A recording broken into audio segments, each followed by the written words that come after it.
feeling drained by work? It is such a common story. So many of us feel this exact way. Your precious energy just gets zapped, day in and day out.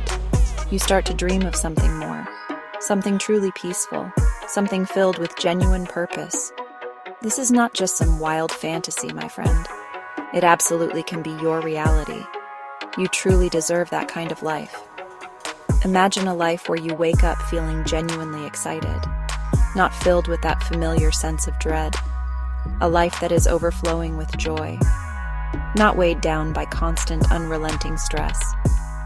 This is the incredible appeal, the powerful pull towards a much softer way of living, a life that is lived completely on your own terms. It is all about choosing peace over the poison of a toxic environment. My old job? Oh, it was the absolute textbook definition of toxic. It truly felt like a slow, agonizing drain. Every single day became a struggle. If you are feeling that familiar drain, please listen up. My toxic job actually started out great. It really, truly did, believe it or not. I genuinely thought it was my dream role. The initial excitement was absolutely real.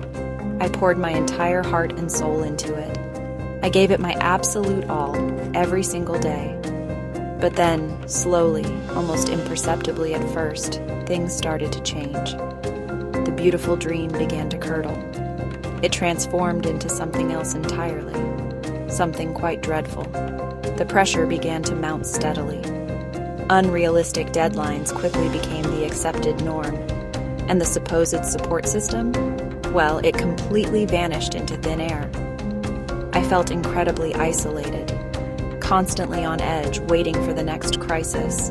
My anxiety levels skyrocketed through the roof. Sleep became a distant luxury, one I felt I simply could not afford. My physical health started to suffer too. Constant headaches, nagging stomach issues, the whole works, unfortunately. I vividly remember one specific Tuesday evening. My boss called me quite late. It was actually 10 p.m. He was yelling at the top of his lungs about something so incredibly small and insignificant. I felt my spirit just completely break in that moment. So, what exactly is quiet quitting? It is definitely not about being lazy, not at all, despite what some might say. It is really all about setting healthy boundaries.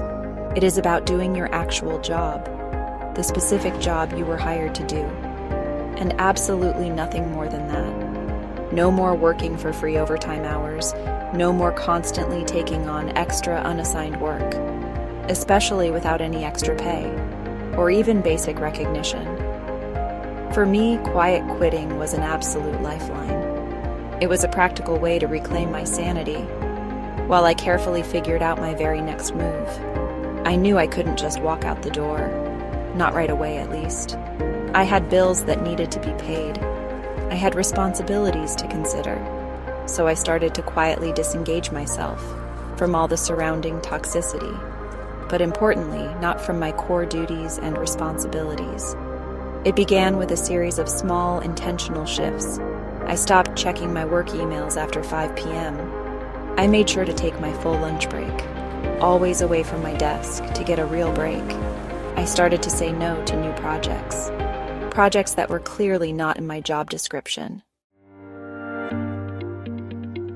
Section 4, Setting Boundaries, Reclaiming My Time, Practical Steps to Quiet Quitting.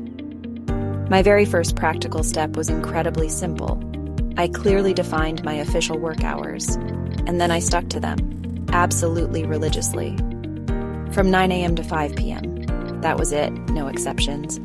No more habitually early starts or those draining late finishes, unless it was a genuine, verifiable emergency and clearly communicated well in advance and properly compensated for my time, which, unsurprisingly, rarely ever happened. Next, I carefully tackled my overwhelming workload. I learned how to prioritize tasks ruthlessly, what absolutely to get done each day, what was just unnecessary busy work.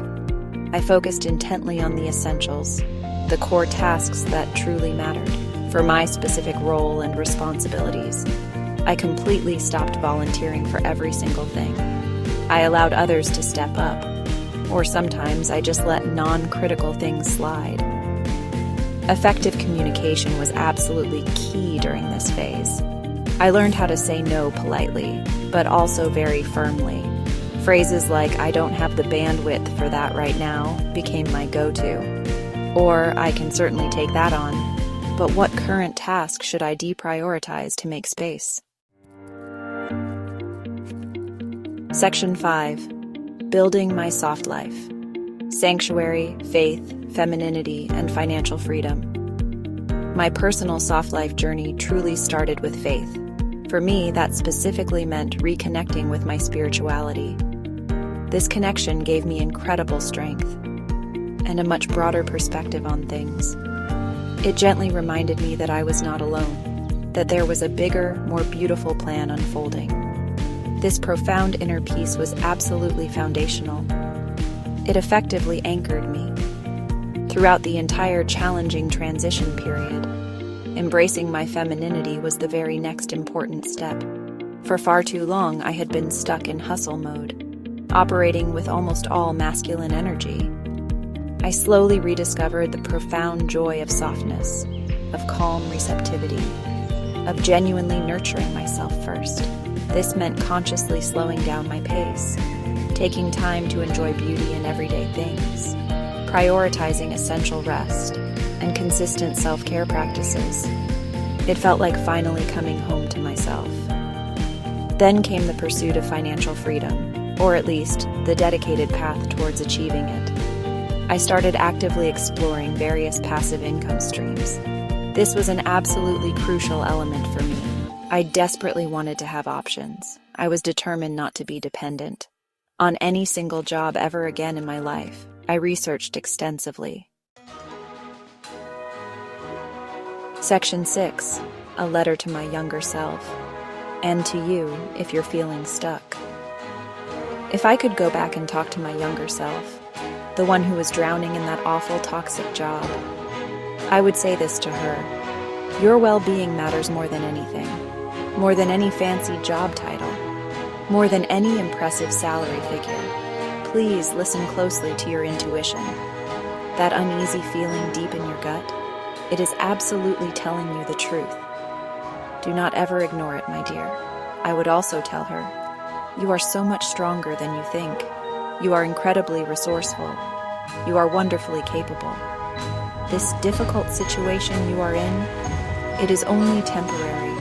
It does not and will not define who you are. You possess the power within you to change it. One small, courageous step at a time. Please start today, even if it is just one tiny, seemingly insignificant step forward. And to you, dear reader, who might be listening, if you find yourself in a similar challenging boat. Section 7. Your invitation to ease. You deserve elegance and endless joy. Leaving a deeply toxic job is undeniably scary. I know that feeling all too well. Building an entirely new life takes real courage. It certainly takes consistent effort. But please let me tell you this. It is so incredibly worth it in the end. The profound peace you will find on the other side, it is absolutely priceless. It is a precious gift you give to yourself. Every single beautiful day. Your life is truly meant to be enjoyed, not just somehow endured or survived. You genuinely deserve to feel good, to feel truly happy from your core, to feel deeply fulfilled in your daily existence. This is not some far-fetched luxury. It is your absolute birthright as a human being. Do not let anyone ever tell you otherwise, especially not a toxic, uncaring boss, or a completely soul-crushing, demeaning job. The concept of the soft life is not about laziness. Far from it, actually. It is all about highly intentional living. It is about consciously prioritizing your own well-being, your personal joy, your unique sense of purpose. It is about carefully and lovingly creating a life A life that truly nourishes your soul from the inside out.